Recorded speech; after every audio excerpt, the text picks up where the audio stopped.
Good evening and welcome back to our virtual Dominion Energy Jazz Cafe. This stage is live with youth tonight. Never felt so old. Giving us the flavor of a big band. Welcome, U of R's Little Big Band.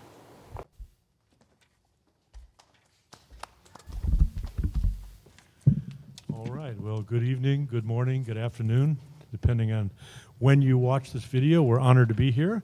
This is the Little Big Band from the University of Richmond. I'm Mike Davison, and I've had the pleasure of working with these guys all year. And we're going to play a number of different things for you, different songs for you, including things from Freddie Hubbard and Jaco Pastorius and Michael Leake from Snarky Puppy and all sorts of things. So I'm going to get off stage now. We'll let them take it away. This first one is called Watermelon Man, and it's by Herbie Hancock. 1, 2, 1, 2, 3.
Thank you very much. We know you're out there.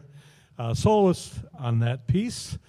First was Walker Campbell on trombone. They're clapping for you right now. And second was Matthew Strange on tenor. Okay, we're going to shift gears a little bit. This one's a tune by Freddie Hubbard, and it's called Little Sunflower.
Well, thank you very much. Yeah. Hold your applause for later. All right, soloists on that number, Zach Bader on vibes. You guys can clap for him. All right, thank you. Sean Bailis on alto. And Mark Johnson on piano. All right, we're going to speed it up a little bit and do one more Freddie tune, and this one's called Red Clay.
All right, thank you very much. Yeah, that was actually the first time they've ever played that, so it was kind of fun. And most people think that they're actually reading music, but they're just making it all up. They just put music up there, and it's really from different songs. No, just kidding. They were really reading that stuff and doing a great job. All right, we're going to move along, and I've forgotten what the next tune is. All right, we're going to go to The Island Man. This is by Sonny Rollins. It's called St. Thomas.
All right, we having fun yet? All right, I know Robert is. Yeah, I can tell.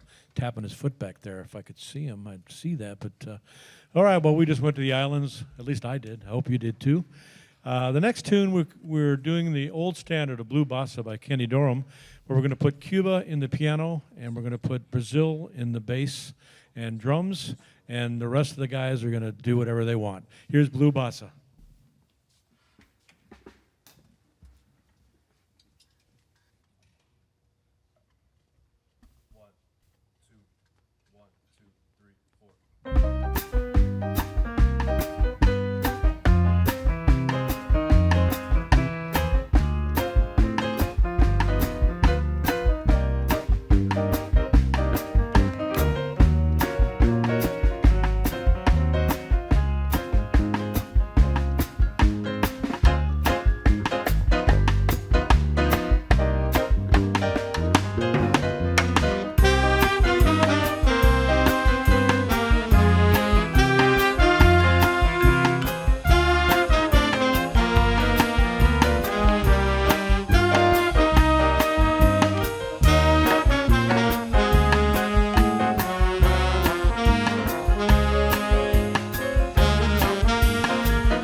last bass note was kind of like a Rolaids commercial. Ooh, made up there. Okay.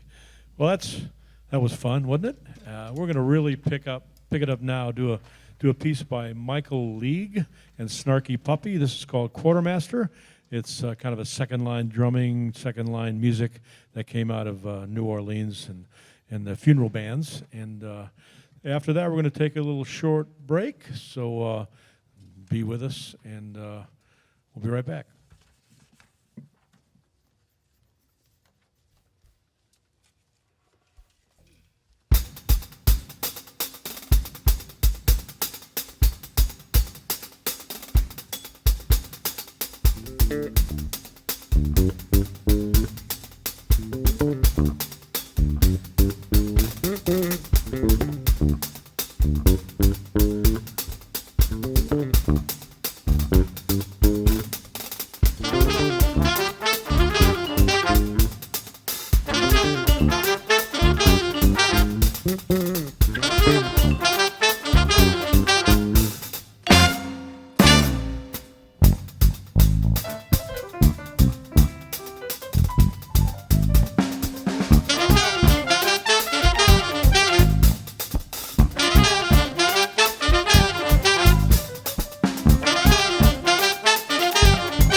Hey, you are a little big band. Fellas, that's some energy. You might come out here and join me. Thank you, guys. That's a lot of fun. I am envious of where you are right now. What I wouldn't give to go back to these days. Yeah. I think they've earned a break. How about you? Sounds good. Would you join me over here just so I can learn a little bit more about your students back here? All right. Here we are. Sounds perfect. Thank you. Well, Mr. Davison, welcome back to Virginia Museum of Fine Art, Leslie Cheek Theater Stage and the program. Yeah, thank you, Robert. We've had an opportunity to speak once before, so we'll skip those first two questions and jump right to this group. Who are they? Why do they exist? Well, we have to ask their parents, but Yeah. I only see them for 4 years of their life. Oh, they're just across the board, all types of majors. And when they come in, they've had lessons and they take their instruments seriously and they are jazz minded. And so they just come into my groups. And so I don't really, people have been asking me, do you audition people to be at U of R? And I said, well, it's very difficult because it's not like you can audition to get in. You have to have grades to get in. And you have to have SATs to get in. You have to have 5 million hours of community outreach and those kind of things. So those students that come in, they just do everything and they want to do everything. And you heard it. It seems like by the time they get to you, Mike, they already have a strong sense of work ethic, the type of work ethic it takes to become a great musician.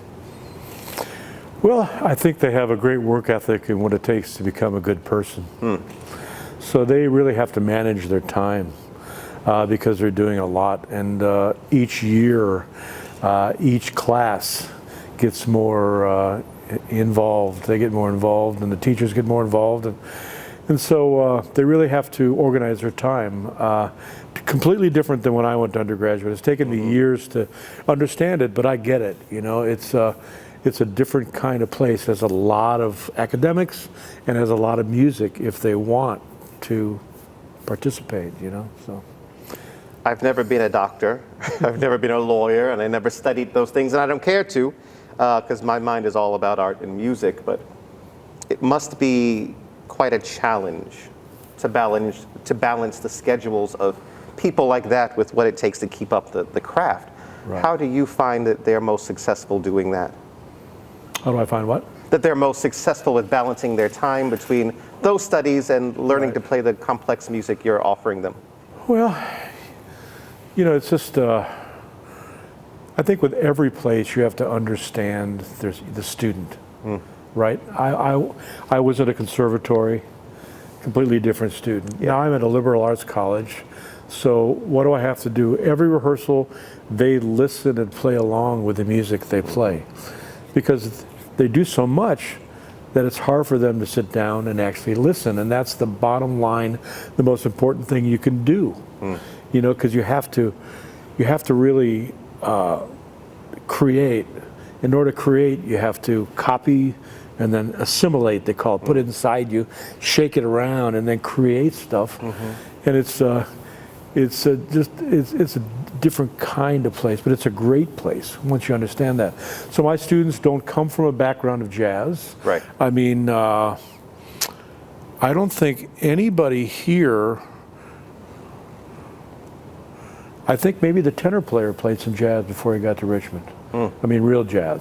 You know, they're all in the bands, and I think we were talking to Andrew, the trumpeter, And you know, it's the same. They want to play higher, faster, louder, and all the pieces. And that's very taxing, and you have to do it because that's the nature of the beast. But now we want them to play,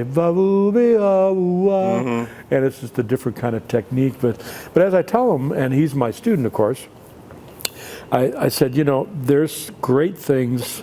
I mean, my doctorate is in classical trumpet, but I was a jazz TA. In the summer, I'm at Interlock, and I teach nothing but classical trumpet. Here, I teach classical trumpet in the studio, but I do all these jazz things, you know, and then I have my own Latin jazz group, as you know. Yeah. So it's, in fact, someone asked me, they said, well, I heard you play classical. Why do you play jazz? And I always have the same answer. Because I have to. Because you have I just want to play everything, you know? I mean, why not, right? So, these students, they don't come from that, so we have to do a lot of listening. I play and this is a tough concert coming up. We play 15 tunes for the Cuban Spectacular. Now, some are just this group. There's 3 or 4, they're just a little big band. But, you know, 26, 27-piece big band are playing 12 tunes. And it's Cuban. It's I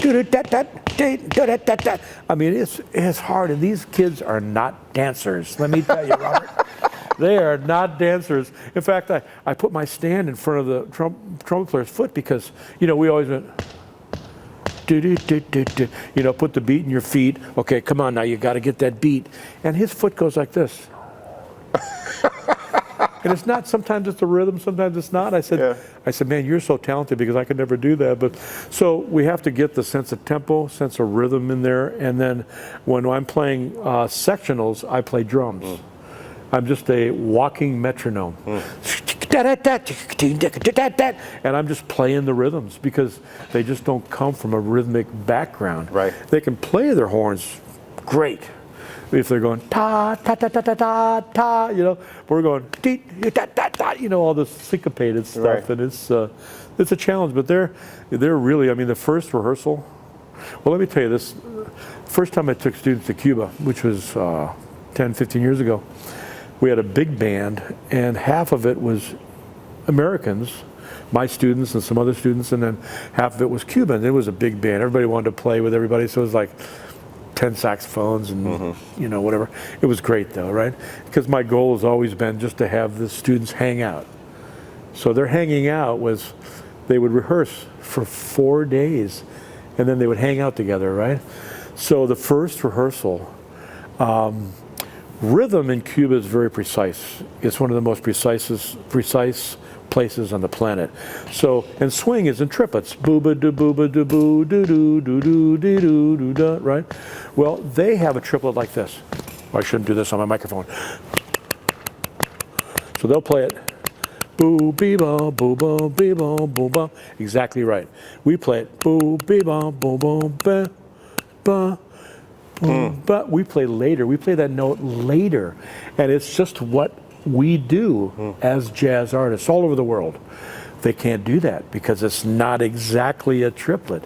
So the first rehearsal, I was doing the swing charts. You know, it was like, oh, jeez, this is horrible. And then our students couldn't play precise enough. I was saying you got to be like a drum. Like I was telling you when I played with the Temptations, and the guy who said, you gotta spank the rhythm section. You know what I mean? You can't wait. Da, da, da, da, da, da, da. You know, you gotta be right on top of the groove. And so the first day was horrible because our kids just are not that precise. And that's some of the magic in our music, is the unpreciseness, right? And then the second day, everything was great. Everybody started listening. You know, it's like, because they just have never heard it. Cubans have never heard da do da da do da. That eighth note, just lazy, belongs to the next beat, you know. So anyway, we do a lot of listening. We do a lot of singing. You know, we do a lot stuff that they should have come with, but it's okay. I mean, again, I understand the student, and I understand we got to do a lot of that. It's a lot of work. I got home Tuesday night. I get home at 8, and I say to my wife, I just played drums for an hour, and I feel like I'm gonna die. But it's worth it, you know. The kids really respond. So, you know, it's taken me back to when I was a student. Man, I'm envious. of the space they're in right now. Right. You know, the hallmark of a great educator is to put them in situations right. outside the comfort zone, I think, Right. And learn something new. Beyond rehearsal with you, are they in lessons? Yeah, most of them take lessons. And this group, I don't know if I was mentioning to you or I forgot, but you know, the pandemic hit and they said no concerts. Great. You know, I'm in performance, you know. So the first rehearsal, I had 10 standards, you know, just melody and chords. Gave it to them all. And they said, what are we doing? Well, we're going to learn these standards. When are we going to play them? In 1 week in the dining hall. And they did it. And so, you know, standards are basically everybody singing the same melody, right? It's like Happy Birthday, you know, somebody's out of tune, but they're trying to sing the Happy Birthday. And then now it's like they're playing the same melody, so we just tweak them at the beginning, in the middle, maybe at the end to make it sound like an arrangement. So they learn how to do, because that's what you have to do in the real world. You know, you get called to play a gig and you got another horn player and you got one melody line. Well, it's, you know, you have ways of making it sound like an arrangement. Right. So, and then, so they played, last year they played almost every Thursday. Wow. You can't play concerts, so everybody's got to eat. And so they did it again this first semester, fall semester. But this semester they're so busy with other things, they only did 3 this semester. But you know, music to digest by, but at least they're playing it, you know? They're just out there playing. How has that impacted the campus life? Them playing? Right, yeah.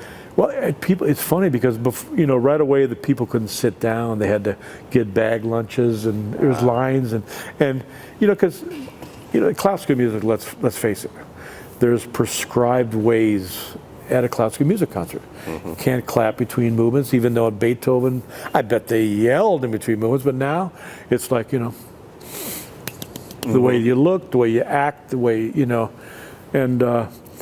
In this music, which is kind of an African tradition, there's no line between the players and the audience. And the dining hall is great because kids come in, they go, "Hey, Walker, you're terrible!" You know, "Oh yeah!" You know, they're yelling, and then that's the first thing, is it's loose. The second thing is that students really don't hear their peers play. They don't come to their concerts. No. They'd rather go to frat row. You know, and you got your friend you room with playing a concert. And it's a little bit of a problem because of the phones, because they can see and hear so much on their phones. Why would they want to go to a live concert? So there's kind of an strange thing happening now. I sound like an old guy, don't I? And when I have a class, I teach one class on, you know, Cuban rhythm and American jazz, and it's the non-majors, you know, and I have them write up a concert, you know, and I'm trying to get them to write about sound. Very tough, you know. You know, the people were wearing and the drapes and the, you know, the lights. I said, okay, that's good. But write about what you heard, right? So every time, I kid you not, Robert, I get a paper where the student says it's the first live concert they've ever been to. Is that right? And the first thing I want to say is, can I meet your parents? Yeah. But it's really sad because they don't see the value, the social, the culture, and what happens when this moment happens, you know, which can't be replicated any other time in history, that moment. So I try to get them out and play. I've had groups through the years, you know, this is my 35th year. And I had one group that played Havana 59 every Monday for food. You know, we did a recording after that. One group, when I first got here, we were playing jazz fusion. Okay. And it was a bass player, one of these, I mean, this guy was funky, and a keyboard player and a drummer and myself. And we recorded 3 CDs, you know, in the 90s. And then we had a group that just wanted to do swing. We did swing. And so this group is interesting because of their connection with the dining hall. They just kept learning new tunes, and I kept throwing new tunes at them, and they're just really, really turned on by it. So It has to be a fun experience for them. oh, it really, that group saved me in the pandemic. It really did. Because, you know, as a teacher in the pandemic and as a performer, we just couldn't do what we do. No. I can't teach the way I want to teach. With a bell cover, even my wife who's not in music said, isn't that going to affect their sound? Duh. You know, you can't say, can you play louder? No. How about the articulation? You need more attack in that note. Doesn't matter. Okay, you know, you just, intonation, you know, you can't play in tune. And so it was really frustrating. I think everybody and all my colleagues in the whole country were, you know, pretty well depressed. Yeah. Because you get home and you go, darn. You know? I'm one of them. Yeah, right. I had to solo Messiah this past December, and I had to wear a singer's mask to do it. The only time I've ever worn Right, one. it's down here, it's big. It's big, and I'm accustomed to an entire room to find ring and create sound. And now I had 2 inches. And it was It was the worst. And the conductor always says what? Diction, Yep. diction, diction. Now you got this thing in your face. They kept screaming at me. What do you want me to do about it? What do you want me to do? It's rough, yeah.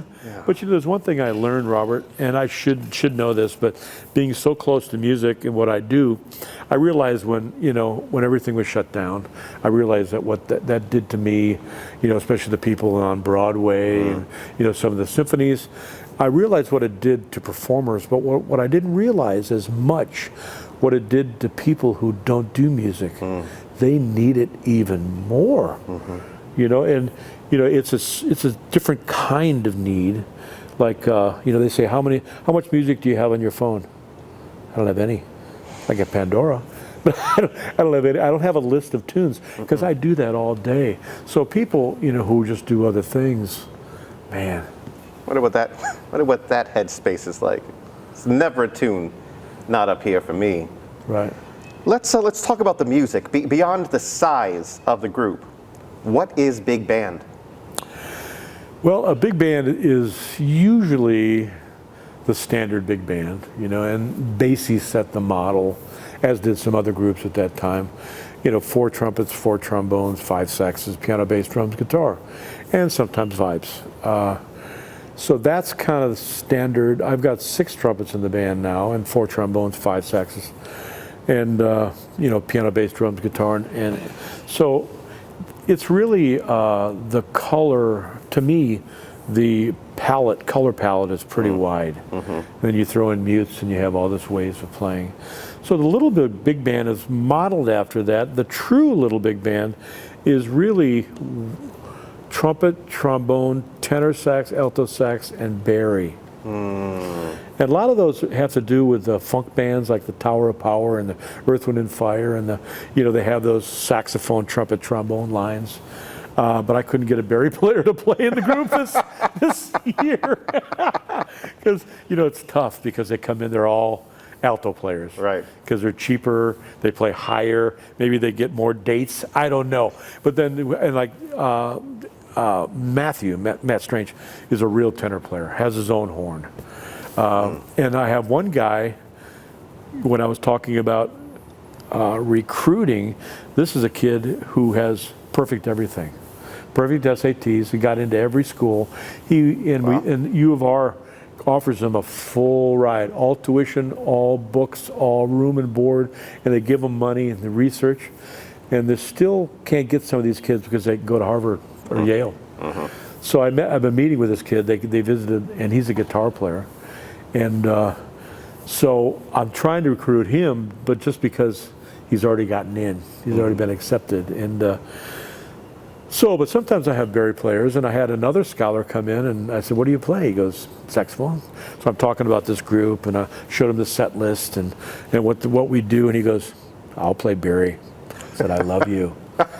And I've got 2 baris in the school, you know, because one time I had, in like about 5-6 years overlapping, I had 2 students played bari and brought in their own baris. It's like, I mean, sent from heaven. But normally, again, they're alto players, and you gotta, can you play bari this year? No. Tenor? Well, maybe. There's nothing wrong with playing bari. Come on, guys. We have Pick up the big instrument. We have all these different combos at Richmond. We got one that just does Brazilian music, and there's one that does a combination just like this. But they're kind of beginners, or they're people who want to play their secondary or their third instrument.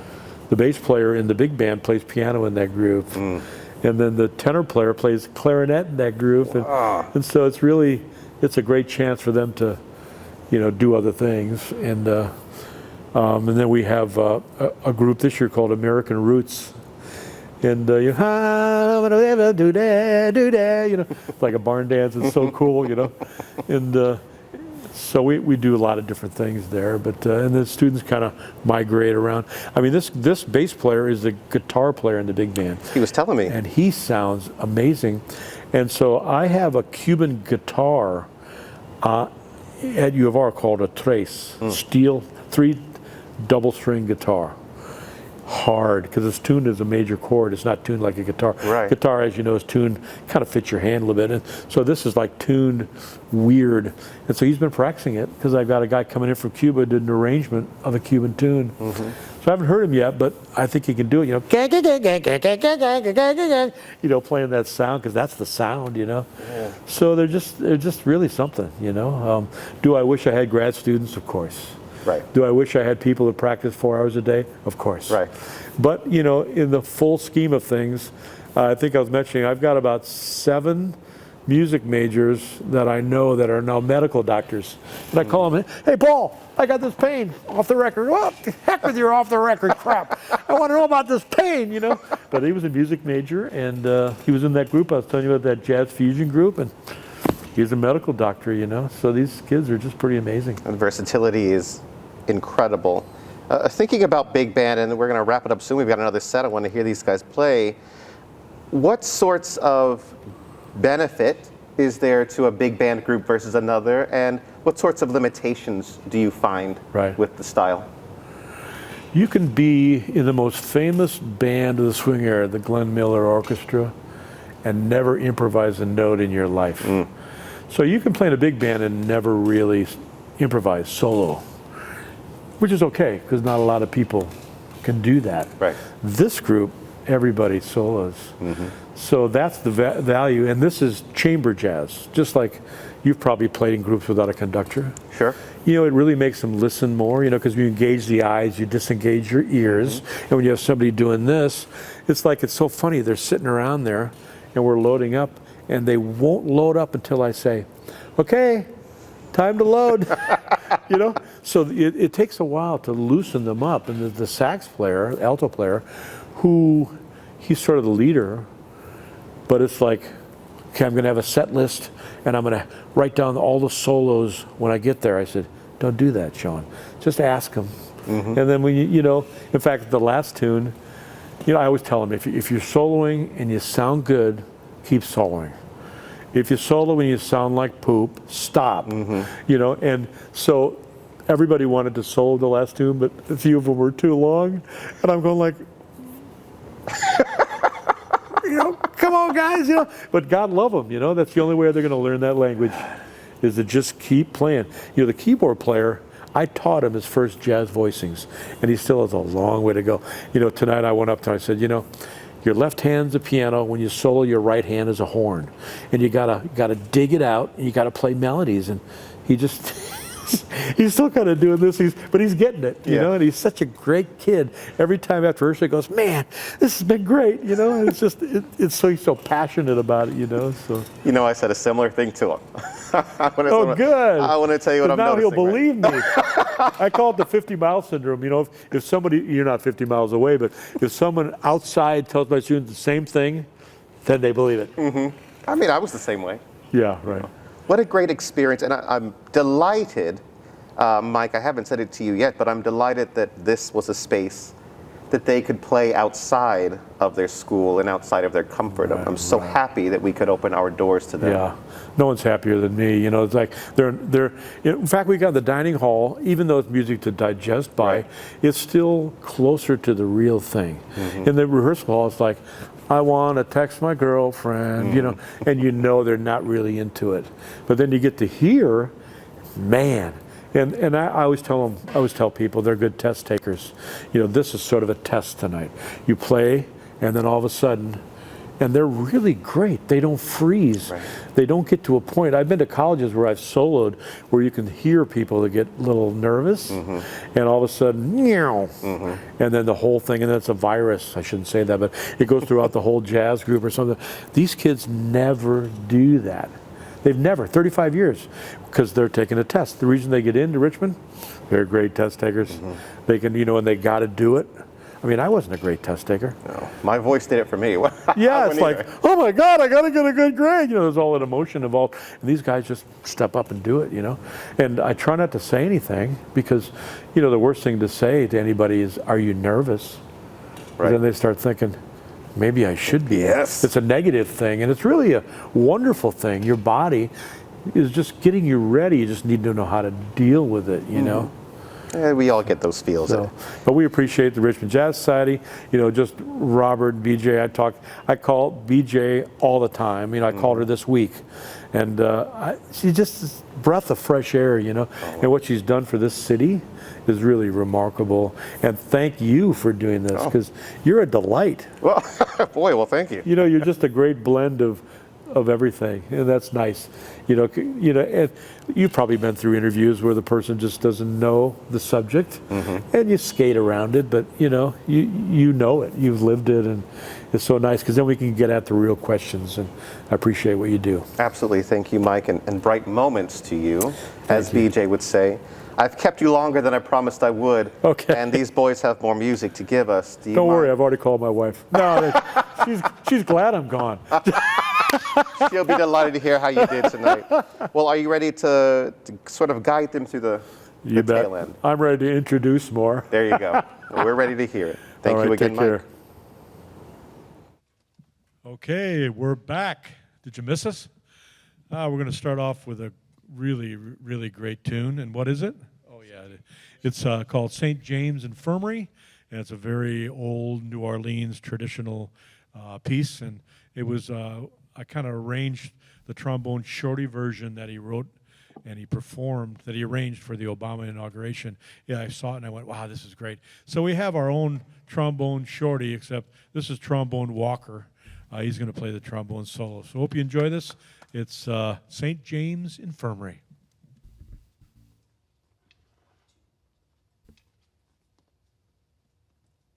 1, 2, 1, 2.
All right, give it up for Walker Campbell. Yeah. All right. Trombone Walker. That sounds like a little device you put in a trombone in case they get all the way out to seventh position. Sorry. All right, the trombone Walker. All right. All right, the next tune is really amazing. It's called Stolen Moments, and it was written on the album called Blues in the Abstract Truth. Came out in the early 60s when these guys, remember the early 60s? Yep. Yeah, right. Don't remind me. It's called Stolen Moments.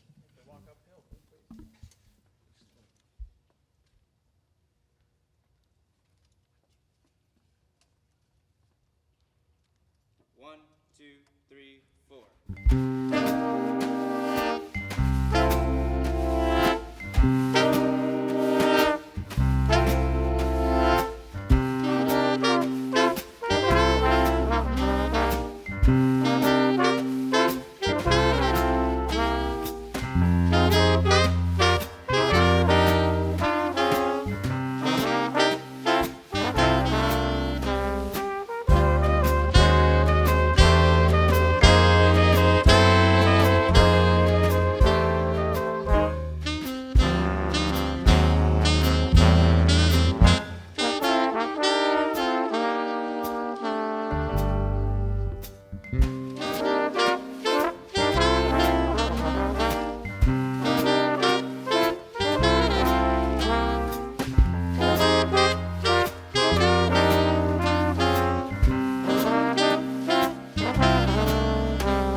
right, Pretty Little Thing, huh? What a beautiful, beautiful tune.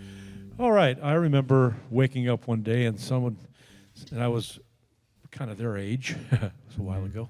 They said, hey, there's this bass player. He's got this big hands and he plays electric. And his name is Jocko something. And I said, well, who is that? You know, so everybody went out and got the LP and they brought it in, and we couldn't believe Jocko Pastorius. We just couldn't believe what he could do, Donna Lee, and he came out with this one tune called The Chicken, and everybody loves it, and they're going to play it. Here's The Chicken.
That was Matthew Strange. I don't think you've met him yet on tenor sax, and he's the only senior in the group. Tried to convince him to stay 5 years, but his parents said no way. So anyway, he's graduating this year. All right, so this next tune is by George Gershwin and Ira Gershwin. It's called Summertime. And I remember when I first started teaching and the students did a paper on George and Ira Gershwin, one said, George wrote the tune and his sister Ira wrote the words. Well, Ira is his brother, and so anyway, we live and learn. Here's Summertime by George Gershwin.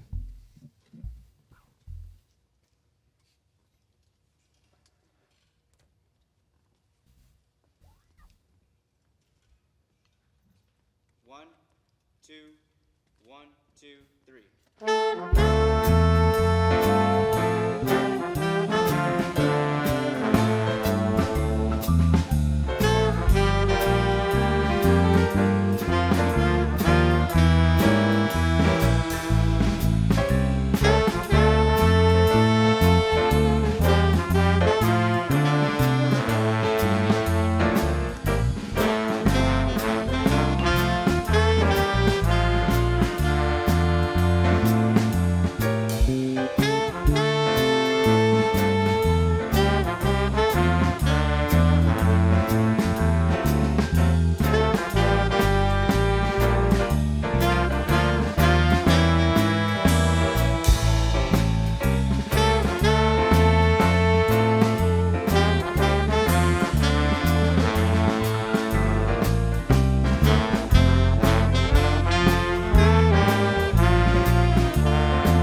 Okay, thank you very much. On behalf of Matthew and Sean and Walker and Andrew and Mark and Declan and Christian and Zach and myself, we'd like to thank you for joining us today or tomorrow or whenever you're going to watch it.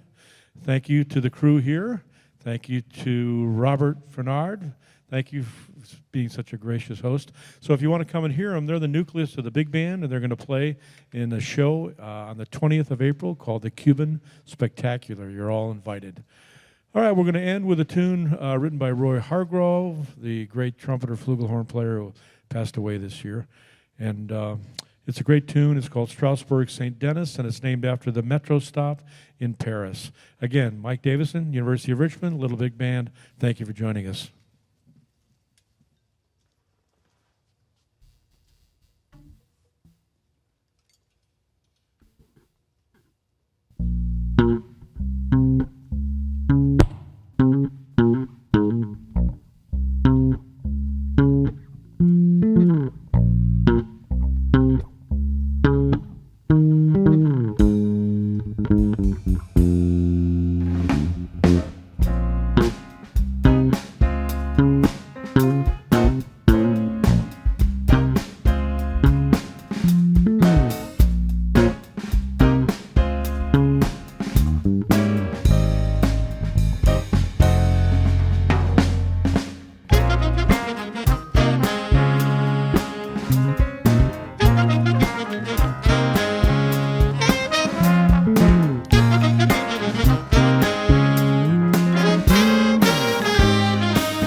In just a little over 3 weeks, I'll be traveling to Maryland to attend my 20-year high school reunion. And you've got me excited about reuniting with some of the guys I played with when I was just a little younger than you all. Thank you for that, gentlemen. You're great. Weren't they great? Mike, thank you for bringing them to me. I just introduce them and they do the rest. Taught them well, I think. What does it sound like? I appreciate you for that. And welcome back, by the way. Thank you very much. Great to be back and great to see you, and thanks for having them. Absolutely. I think they should come back one more time, some other time. We need more big band. Except this guy, it sounds like he's flying a coop. That's all right. Got more important things to do, I imagine. Adulthood, yeah. Good luck. Good luck. Richmond Jazz Society, thank you so much for bringing me a little bit of fun tonight. Dominion Energy for helping us fund programs like these, to Remember Tommy Productions for capturing the sights, and to Chris Buford for mixing those sounds and providing a colorful backdrop for the music. For those of you at home, we thank you for loving with us. We thank you for listening to us. And we thank you again for learning from us. In Richmond, Virginia, at the Virginia Museum of Fine Arts from the Leslie Cheek Theater stage, this has been our virtual Dominion Energy Jazz Cafe. I am Robert Fennard. Good night.